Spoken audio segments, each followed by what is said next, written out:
أعوذ بالله من الشيطان الرجيم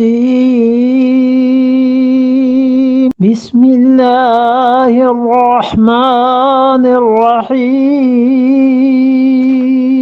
وسارعوا إلى مغفرة من ربكم وجنة عرضها السماوات والأرض أعدت للمتقين وسارعوا اور دوڑو، جلدی کرو،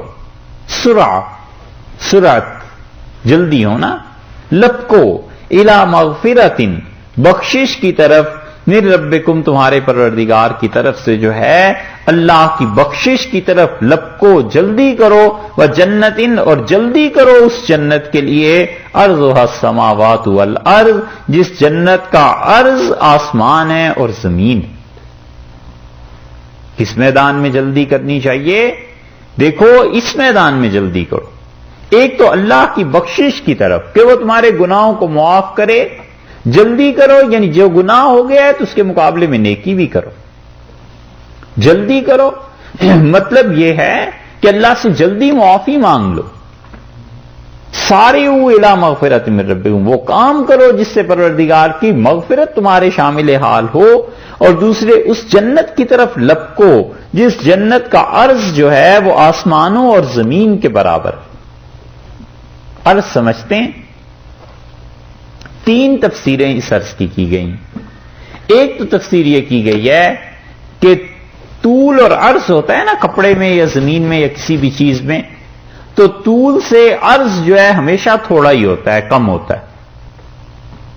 عرض دیکھتے ہیں نا کپڑے کا 12 گرا ہے، 1 گز ہے، 1 میٹر ہے۔ اللہ نے فرمایا ہے کہ ان 7 آسمانوں کو اور زمین کو اگر تم ایک لائن میں لگا دو تو جتنے بھی 1000 لاکھ جتنے بھی میل بنے گا، جنت کا عرض اس سے بھی بڑا ہے، اس کے طول کی تو بات ہی کیا ہے۔ عرضها السماوات والارض جس جنت کا عرض جو ہے وہ آسمان ہے اور زمین ہے، اتنا تو اس کا عرض ہے، اور اس کے بعد اس کا طول کتنا ہے جنت کا یہ کون جان سکتا ہے۔ ایک تفسیر تو یہ کی گئی، اور دوسری تفسیر یہ کی گئی ہے کہ عرض سے مراد قیمت، یعنی وہ جنت میں جو تمہیں جگہ ملے گی وہ آسمان اور زمین اگر بیچے نا کوئی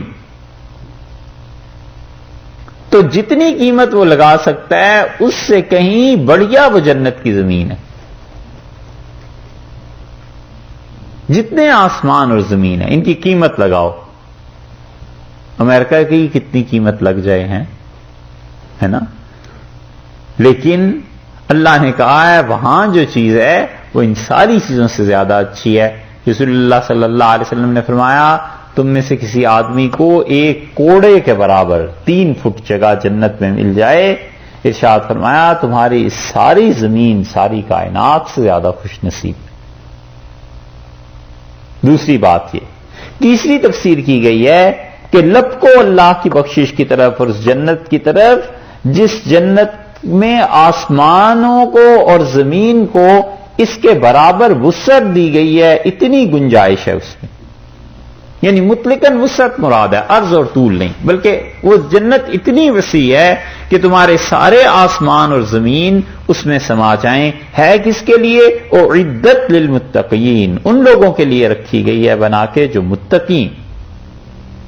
دیکھا آپ نے اوپر جہاں نار کا ذکر آیا ہے جہنم کا 131 نمبر آیت میں، اس کے آخر پہ کہا ہے کہ اعدت للکافرین، وہ آگ جہنم اصل میں کافروں کے لیے ہے، اور اس میں فرماتے ہیں کہ جنت اعدت للمتقین، جنت اصل میں متقی لوگوں کے لیے، مومن کے لیے جہنم نہیں ہے۔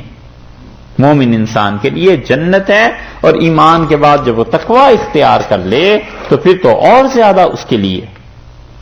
مومن کون ہے؟ متقی لوگ کون ہیں؟ اب اس کا جواب اللہ تعالی نے اس اگلی آیت میں دیا ہے کہ جو متقی لوگ ہیں وہ کون ہیں۔